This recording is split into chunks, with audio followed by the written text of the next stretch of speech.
Bueno, entonces la clase de hoy es sobre fenoles. Aquí tenemos un mapa de potencial electrostático de la molécula de fenol. Vamos a ver que tanto los fenoles como los alcoholes tienen el grupo hidroxilo como grupo funcional. Por lo que deberíamos pensar que ambas familias se asemejan en cierto grado. Sin embargo, en la mayoría de las propiedades o en los métodos de preparación, ambos compuestos difieren ampliamente y por lo tanto deben ser clasificados como familias diferentes.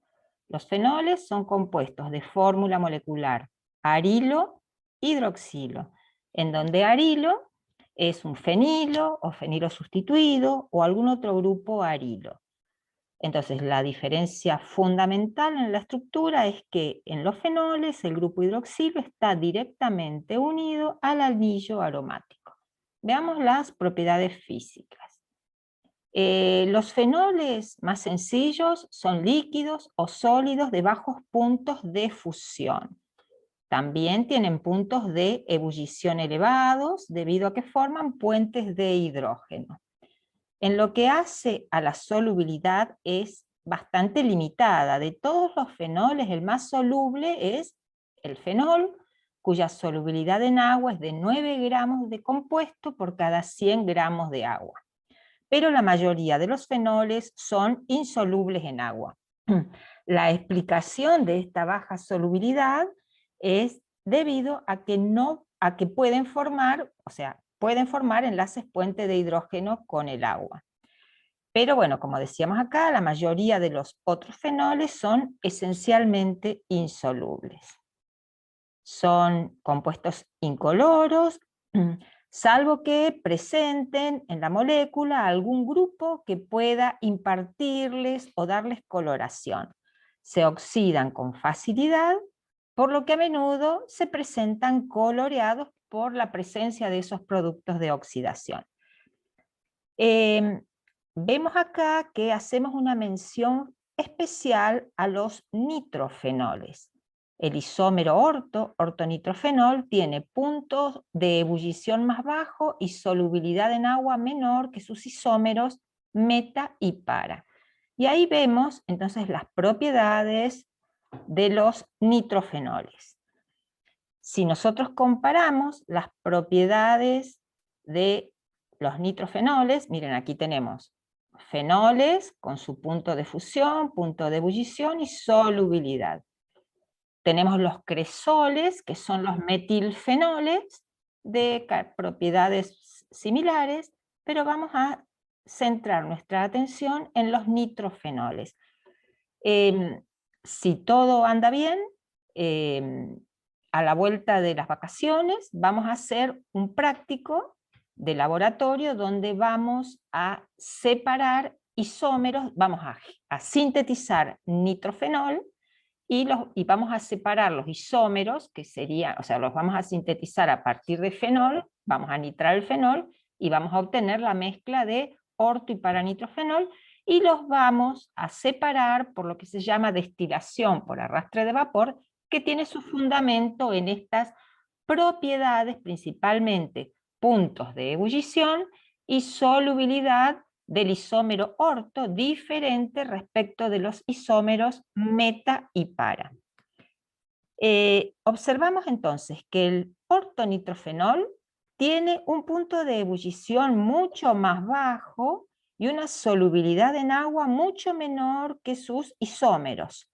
Aquí, para los isómeros meta y para, no aparece el punto de ebullición porque el compuesto se descompone antes de hervir, pero se sobreentiende que estos valores son más elevados que los 217 grados Celsius. Esta diferencia en los puntos de ebullición hace que este isómero, el que es más volátil, el de menor punto de ebullición, pueda destilarse con vapor. ¿Cómo podemos explicar esta diferencia en las propiedades? Consideremos primero los isómeros meta y para. Podemos ver entonces que tienen puntos de ebullición elevados debido a la formación de enlaces puentes de hidrógeno intermoleculares. Su solubilidad en agua, que es mayor que la del isómero orto, se debe también a la formación de enlaces puente de hidrógeno con el agua. Una sustancia puede destilarse con vapor si tiene una presión de vapor apreciable a la temperatura de ebullición del agua. Los puentes de hidrógeno intermoleculares reducen la presión de vapor, es decir, lo hacen a este isómero, a este y al isómero meta, menos volátil, inhibiendo la posibilidad de destilarlos por arrastre de vapor. ¿Qué pasa en el caso del isómero orto? El análisis de esta estructura nos revela que el grupo nitro y el hidroxilo están ubicados adecuadamente para la formación de un puente de hidrógeno dentro de la misma molécula.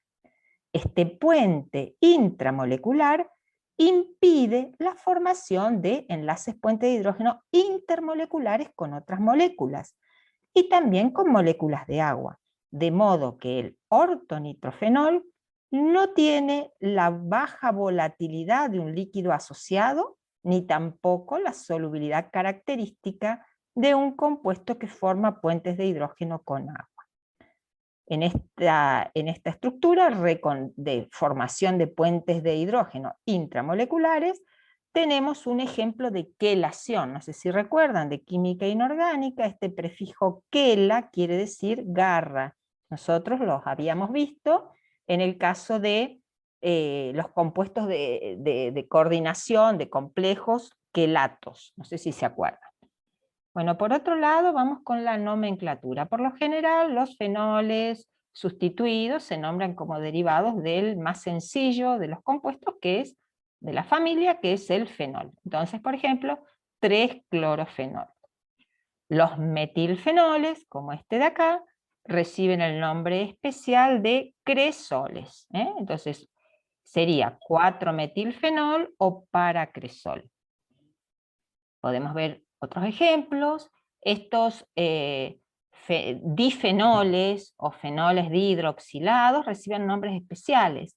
El ortodihidroxibenceno se llama catecol, resorcinol para el isómero meta e hidroquinona para el isómero para. Ese sería el 2,4,6 trinitrofenol, también conocido como ácido pícrico. Y en algunas ocasiones los fenoles se denominan como hidroxicompuestos cuando en la molécula hay otro grupo funcional más importante que el hidroxilo. Entonces, en este caso se nombra como ácido salicílico o ácido ortohidroxibenzoico. Cuando hagamos en el laboratorio aspirina en la unidad de ácidos carboxílicos, vamos a ver que el salicílico, es el precursor del ácido acetilsalicílico, que es el nombre común de la aspirina. Bueno, esto en cuanto a nomenclatura simple. Vamos con los métodos de preparación. Nosotros vamos a identificar fuentes industriales de preparación de fenoles y fuentes o métodos de laboratorio.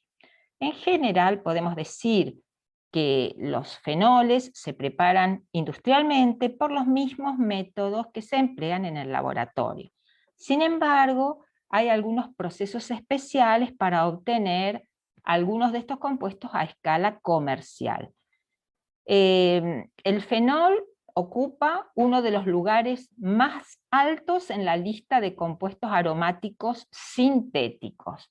Se utiliza principalmente en la manufactura de resinas de fenol y formaldehído, como es la baquelita.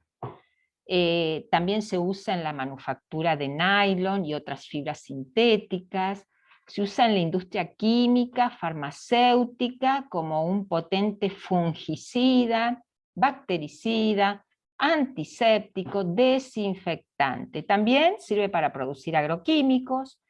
Vamos a ver en la unidad que viene de éteres y epóxidos, que el fenol se utiliza para fabricar bisfenol A, que es la materia prima para producir resinas epoxi.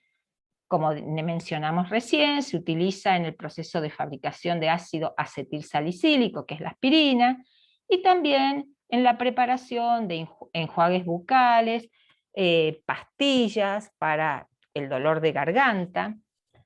Vamos a ver entonces, dentro de los métodos industriales que están en la parte inferior de la imagen, se utiliza entonces uno de los métodos importantes para obtener fenol es a partir de la fusión de benzensulfonatos de sodio con álcali. No está puesto acá, pero también se puede obtener una cantidad importante de fenol a partir del alquitrán de hulla. Pero bueno, la fuente, digamos, más que obtenerlo así del petróleo, la fuente más importante es esta, sintética, por síntesis. Entonces mencionamos la función de benzensulfonatos, que son las sales de los ácidos benzensulfónicos, en medio alcalino. Otro de los procesos es el proceso Dow, en el que se hace reaccionar clorobenceno con hidróxido de sodio acuoso a altas presiones y altas temperaturas. Esta no es más que una reacción de sustitución nucleofílica, pero en condiciones enérgicas, porque nosotros vimos la baja reactividad de los haluros de alquilo, por lo tanto esta reacción no es posible de ser realizada en el laboratorio. Sin embargo, en la actualidad, prácticamente todo el fenol se obtiene a partir de cumeno, que es el nombre común de lo que llamamos isopropilbenceno. El cumeno, por oxidación con aire, se convierte en hidroperóxido de cumeno, y este, a su vez, en un medio con ácido acuoso, se transforma en fenol. La parte alquílica se desprende como acetona. Vamos a ver entonces que este método de obtención de fenol es importante porque los dos productos de síntesis son de alto interés comercial, el fenol y la acetona. En lo que hace a los métodos de laboratorio, uno de los métodos más usados es la hidrólisis de sales de diazonio. Nosotros en la unidad 10, cuando veamos compuestos nitrogenados, vamos a ver sales de diazonio. Las sales de diazonio se obtienen a partir de la anilina, es decir, de aminas aromáticas primarias, cuando son tratadas con ácido nitroso. Entonces, las sales de diazonio vamos a ver que ofrecen un amplio abanico de reacciones, o son intermediarios de síntesis en una gran cantidad de reacciones, entre ellas la hidrólisis, que me produce fenoles. Y vamos a ver este método, que no es más que este, pero a nivel del laboratorio, es decir, condiciones menos enérgicas, que serían la sustitución nucleofílica aromática en halogenuros de arilo con fuertes grupos activantes, o sea, con grupos que atraen electrones poderosamente, ubicados en posiciones orto y para con respecto al halógeno. Este método entonces va a permitir obtener importantes cantidades de 2,4-dinitrofenol, o si acá partiéramos del 2,4,6-trinitroclorobenceno, obtendríamos 2,4,6-trinitrofenol o ácido pícrico. Veamos las reacciones. Los fenoles se convierten en éteres por reacción con halogenuros de alquilo en un medio alcalino. A esta se la conoce como síntesis de Williamson y la vamos a desarrollar en la unidad 7. También pueden obtenerse ésteres por reacción con un haluro de ácido, también podría ser un anhídrido de ácido. Vemos acá abajo que los fenoles también dan reacciones de sustitución electrofílica típicas en la mayoría de los compuestos aromáticos. Recordemos que el hidroxilo es un activante muy potente que orienta al segundo grupo entrante a posiciones orto y para. Si acá tuviéramos, en lugar del fenol, la sal, como en este caso, es decir, este grupo, este ion fenóxido, también el oxígeno es un activante poderoso, director ortopara en sustituciones electrofílicas aromáticas. Una aplicación importante del fenol es en la síntesis de ciclohexanol por hidrogenación catalítica. Vamos a ver también que la oxidación de difenoles produce quinonas. Sobre eso vamos a hablar en un ratito más. Y nos dejamos para último lugar esta reacción que pone de manifiesto el carácter ácido de los fenoles. Los fenoles forman sales cuando son tratadas con hidróxido de sodio, o sea, con bases acuosas. Esto es posible porque son compuestos más ácidos que el agua, distinguiéndose en esto de los alcoholes menos ácidos que el agua, y nosotros vimos que para obtener sales de alcohol no podíamos usar una base acuosa, sino que teníamos que usar una base más potente como sodio, como amiduro de sodio o como hidruro de sodio. La mayoría de los fenoles tienen valores de constantes de acidez de 10 a la menos 10, es decir, que tienen pK que andan en el orden de 10. Es decir, son menos ácidos que los ácidos carboxílicos, que tienen constantes de acidez del orden de 10 a la menos 5, y además la mayoría de los fenoles son ácidos más débiles que el ácido carbónico. Por lo tanto, no se disuelven en soluciones de bicarbonato acuoso. Esto es lo que los hace diferentes a los ácidos carboxílicos, que por ser más ácidos que el ácido carbónico, se disuelven en soluciones de bicarbonato de sodio.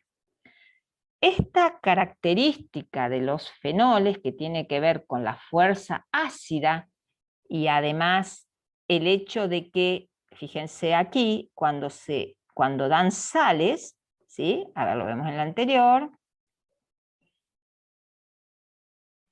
Cuando dan sales, las sales son compuestos iónicos. Entonces, si el fenol es ligeramente soluble en agua, su sal es muy soluble, porque se trata de un ion.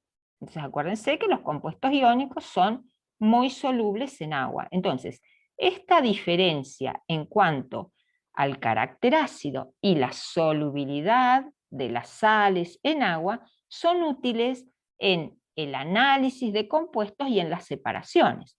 Una sustancia, por ejemplo, que sea insoluble en agua, pero que se disuelva en hidróxido de sodio acuoso, pero no se disuelva en bicarbonato de sodio, debe ser más ácida que el agua, pero menos ácida que un ácido carboxílico.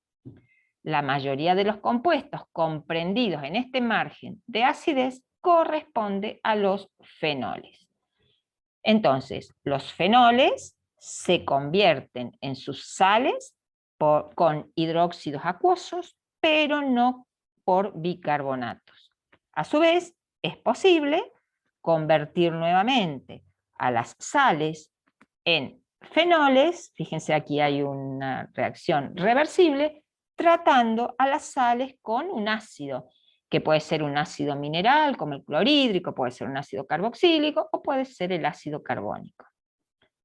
Entonces, aunque los fenoles son más ácidos que los ácidos carboxílicos, son más ácidos que los alcoholes.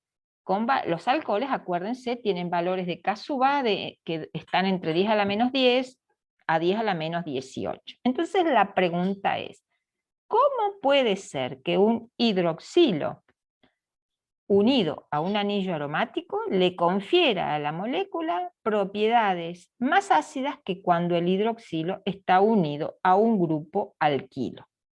Sí, para determinar esto debemos examinar las las estructuras de reactivos y productos en el caso de un alcohol y en el caso de un fenol. Podemos apreciar que al ionizarse o manifestarse como ácido, tanto el alcohol como el ion alcóxido pueden representarse mediante una sola estructura. Mientras que cuando hacemos lo mismo con el fenol y con su ion, podemos ver que tanto el fenol como el ion fenóxido son híbridos de resonancia, lo cual les confiere una gran estabilidad. Esta resonancia no estabiliza por igual a la molécula de fenol y al ion fenóxido o fenolato. Podemos ver que por ser básico, el oxígeno unido al anillo aromático puede compartir más de un par de electrones con el anillo aromático. Esto da lugar a todas estas estructuras contribuyentes, tanto en el fenol como en el anión fenolato, da lugar entonces a todas estas estructuras contribuyentes. Ahora, si nosotros sabemos que la resonancia estabiliza a los compuestos, ¿serán estabilizados por igual, de igual manera, el fenol que su sal? Vamos a ver que no. Cuando nosotros miramos las estructuras contribuyentes en el fenol, vamos a ver que hay una separación de cargas, ¿sí? Una carga positiva y una carga negativa. Entonces, puesto que se debe aportar energía para separar estas cargas opuestas, las estructuras del fenol serán más energéticas y en consecuencia menos estables que las del ion fenóxido. O sea, el ion fenóxido, por el hecho de tener una única carga, es menos energética, más estable que el fenol. Por lo tanto, el efecto neto de la resonancia es una estabilización mayor del ion fenóxido que la del fenol, lo que hace que este equilibrio de ionización se desplace en el sentido de la forma más estable, que es la forma del anión. Si nosotros miramos los diagramas de energía potencial versus avance de la reacción, para comparar acideces de un alcohol y comparativamente con la acidez del fenol, esta sería la curva de ionización del alcohol para dar un protón y el anión alcóxido. En la gráfica vecina, esta línea de puntos es la misma que la del alcohol y podemos ver que la existencia de estas estructuras resonantes estabiliza al fenol y estabiliza al anión, pero la estabilización es mayor aquí, en el fenóxido, que en el fenol. Esto hace que este equilibrio esté más desplazado hacia la derecha, es decir, hacia la desprotonación, que el equilibrio del alcohol. ¿Cuál es el efecto de los sustituyentes sobre la acidez? Aquí tenemos entonces, miren, el ciclohexanol, que es un alcohol. Tenemos el pK para cada estructura. Acuérdense, pK es menos el logaritmo de Ka. Por lo tanto, a mayor pK, menor Ka. Entonces, el menos ácido es el alcohol, en este caso el ciclohexanol. Y aquí tenemos todos los fenoles sustituidos. Podemos apreciar que en esos casos donde nosotros tenemos en la molécula sustituyentes que atraen electrones, como puede ser el cloro, el grupo acilo o los grupos nitro, el efecto sobre la acidez del fenol es aumentar la acidez de fenoles. Por otro lado, cuando nosotros vimos recién las estructuras contribuyentes, podemos volver para atrás, vimos que en estas estructuras contribuyentes, tanto del estado base como del anión, las cargas negativas, ¿sí?, están en posiciones orto y para respecto del enlace carbono-oxígeno. Esto determina que si nosotros en estas posiciones, orto y para, tenemos grupos que retiran electrones del anillo, como es el caso del halógeno, como es el caso del nitro, esta estructura se estabilizará más. Por eso vemos que la mayor acidez, ¿sí?, está en el fenol, que tiene el grupo que retira electrones en posición para o en posición orto, comparativamente con el mismo sustituyente en una posición meta. ¿Lo ven acá? Esta estructura, ¿sí?, o sea, los grupos atractores de electrones deslocalizan y estabilizan el ion fenolato, especialmente en las posiciones orto y para. Mientras que sustituyentes que liberan electrones, como el metilo, disminuyen la acidez.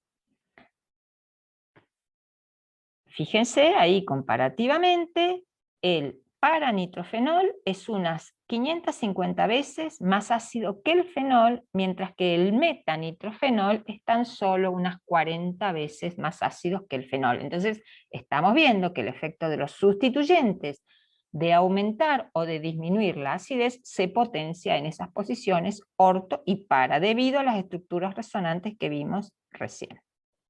Bueno, los fenoles dan reacciones de sustitución electrofílica aromática con suma facilidad, es decir, son sustratos muy reactivos en reacciones de sustitución electrofílica aromática, porque los electrones del grupo hidroxilo estabilizan el complejo sigma que se forma cuando el ataque del electrófilo ocurre en posiciones orto y en posiciones para.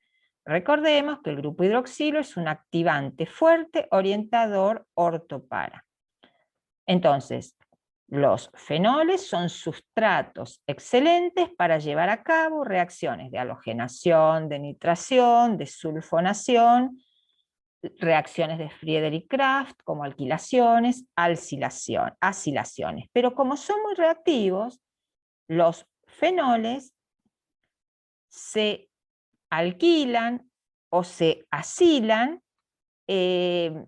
dando lugar a polisustituciones. En este caso vemos el tratamiento de un fenol con una solución acuosa de bromo que produce el reemplazo de todos los hidrógenos ubicados en posiciones orto y para respecto del hidroxilo. Vemos entonces que las condiciones son menos enérgicas que una sustitución electrofílica sobre un anillo aromático o sobre otro anillo aromático, y se producen polisustituciones. En el caso de la nitración, también podemos ver que para obtener isómeros monosustituidos es necesario utilizar ácido nítrico diluido y bajas temperaturas, porque si usáramos las condiciones de un ácido nítrico concentrado, se van a producir polinitraciones. Bueno, y lo último que vamos a ver es las reacciones de oxidación de los fenoles para dar quinonas. Esta es una quinona, ¿sí? Para la oxidación de fenoles, de difenoles, produce compuestos orgánicos de gran importancia que se denominan quinonas. Las quinonas son un tipo de dicetonas cíclicas. Estas estructuras, estas quinonas, no son aromáticas, pero el hecho de tener una estructura muy conjugada, ven, tienen doble enlace simple, doble simple, esa alternancia de dobles y simples enlaces, la hace muy estable. Y justamente las quinonas son coloreadas debido a esta fuerte conjugación. Aquí vemos, bueno, la oxidación del catecol o 1,2-benzenodiol con un oxidante moderadamente bien débil para dar la ortobenzoquinona. Por otro lado, las quinonas pueden reducirse, es decir, se pueden convertir nuevamente a a quinonas, o sea, las quinonas pueden convertirse nuevamente, reducirse, en este caso a hidroquinona, mediante oxidantes suaves, como este que está aquí. Y vamos a ver cuál es la importancia de la hidroquinona como revelador en fotografía. La hidroquinona, que es el 1,4-benzenodiol, se oxida con facilidad porque tiene 2 átomos de oxígeno unidos directamente al anillo. Aún con oxidantes muy débiles, como el bromuro de plata, se puede oxidar la hidroquinona. En esta reacción, el bromuro de plata se reduce a plata metálica en una reacción sensible a la luz. Entonces, todas las partes de bromuro de plata que han sido expuestos a la luz reaccionan con más rapidez que las partes no expuestas. Entonces, la fotografía en blanco y negro se basa en esta reacción. Una película que contiene pequeños granos de bromuro de plata se expone a una imagen enfocada. Donde la luz llega a la película, los granos de bromuro de plata se activan y a continuación la película se trata con una disolución de hidroquinona, que es el revelador, para reducir los granos de plata activados por la luz y quedan depósitos negros de plata donde la película quedó expuesta a la luz. El resultado es una imagen en negativo con zonas oscuras donde la luz llegó a la película. Bueno.